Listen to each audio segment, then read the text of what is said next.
ಎಲ್ಲಿಯಾದರೂ ಒಬ್ಬ ಮುಸಲ್ಮಾನನನ್ನು ಕಂಡ್ರೆ ಮೈಯ ಮೇಲೆ ದೆವ್ವ ಹಿಡಿದಂತೆ ವರ್ತಿಸ್ತಾರೆ, ಇಲ್ಲಿ ಗಲಾಟೆ ಮಾಡ್ತಾರೆ, ಬೀದಿ ರಂಪಾಟ ಮಾಡ್ತಾರೆ, ಇಲ್ಲಿ ಹಿಂದುತ್ವದ ಬಗ್ಗೆ ಮಾತನಾಡ್ತಾರೆ. ಏನು ಇವಾಗ ಹಿಂದೂ ಹೆಣ್ಣು ಮಗಳಿಗೆ ಅನ್ಯಾಯ ಆಗಿದೆ, ಯಾಕೆ ಇವರು ಮಾತನಾಡ್ತಾ ಇಲ್ಲ? ಹಿಂದೂ ಯುವತಿಗೆ ಅನ್ಯಾಯ ಆಗಿದೆ, ಹಿಂದೂ ಸಂಘಟನೆಗಳು ನ್ಯಾಯ ಕೊಡಲಿಕ್ಕೆ ಇಲ್ಲಿ ಮುಂದೆ ಬರ್ತಾ ಇಲ್ಲ.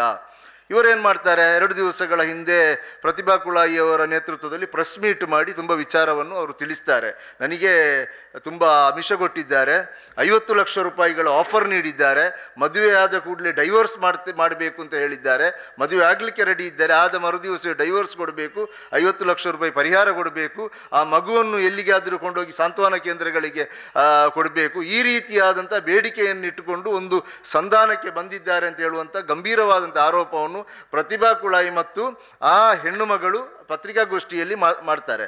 ಅವರು ಪತ್ರಿಕಾಗೋಷ್ಠಿಯಲ್ಲಿ ಹೇಳಿದಂಥ ಇನ್ನೊಂದು ವಿಚಾರ ಏನು ಅಂತ ಹೇಳಿದರೆ, ನಾವು ಬಡವರು, ಅವರು ಶ್ರೀಮಂತರು, ನಾವು ಹಿಂದುಳಿದ ಜಾತಿಯವರು ಅಥವಾ ಕೆಳಜಾತಿಯವರು, ಅವರು ಮೇಲ್ಜಾತಿಯವರು, ಅವರು ಬ್ರಾಹ್ಮಣರು, ಆದ ಕಾರಣ ಮದುವೆ ಆಗಲಿಕ್ಕೆ ಒಪ್ತಾ ಇಲ್ಲ ಅಂತ ಹೇಳುವಂಥ ಒಂದು ವಿಚಾರವನ್ನು ಅವರು ತಿಳಿಸಿದ್ದಾರೆ ಅಂತ ಹೇಳುವಂಥ ಆರೋಪವನ್ನು ಇವರು ಪತ್ರಿಕಾಗೋಷ್ಠಿಯ ಮೂಲಕ ಮಾಡ್ತಾರೆ. ಇವತ್ತು ಆ ಯುವತಿ ಪತ್ರಿಕಾಗೋಷ್ಠಿಯಲ್ಲಿ ಮಾಧ್ಯಮದ ಮುಂದೆ ಗೋಳೋ ಎಂದು ಅಳ್ತಾ ಇದ್ದಾರೆ, ನಮಗೆ ನ್ಯಾಯ ಕೊಡಿ ಅಂತ ಹೇಳಿಕೊಂಡು. ನಾನು ಇಲ್ಲಿನ ಸಂಘ ಪರಿವಾರ ಮತ್ತು BJPಯ ಮುಖಂಡರ ಹತ್ರ ಕೇಳ್ತಾ ಇರುವಂಥದ್ದು, ಇಲ್ಲಿ ಆರೋಪಿ ಸ್ಥಾನದಲ್ಲಿ ಎಲ್ಲಿಯಾದರೂ ಒಬ್ಬ ಮುಸಲ್ಮಾನನನ್ನು ಕಂಡ್ರೆ ಇವರು ದೆವ್ವ ಬಂದಂತೆ ವರ್ತಿಸ್ತಾರೆ, ಮೈಯ ಮೇಲೆ ದೆವ್ವ ಹಿಡಿದಂತೆ ವರ್ತಿಸ್ತಾರೆ, ಇಲ್ಲಿ ಗಲಾಟೆ ಮಾಡ್ತಾರೆ, ಬೀದಿ ರಂಪಾಟ ಮಾಡ್ತಾರೆ, ಇಲ್ಲಿ ಹಿಂದುತ್ವದ ಬಗ್ಗೆ ಮಾತನಾಡ್ತಾರೆ.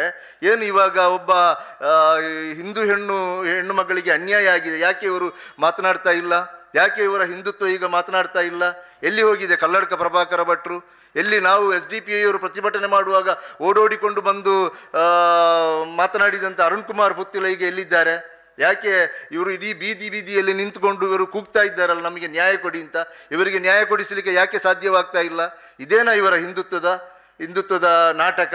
ಇವತ್ತು ಇವರ ನಾಟಕ ಏನು ಅಂತ ಹೇಳುವಂಥದ್ದು ಜನರಿಗೆ ಗೊತ್ತಾಗಿದೆ.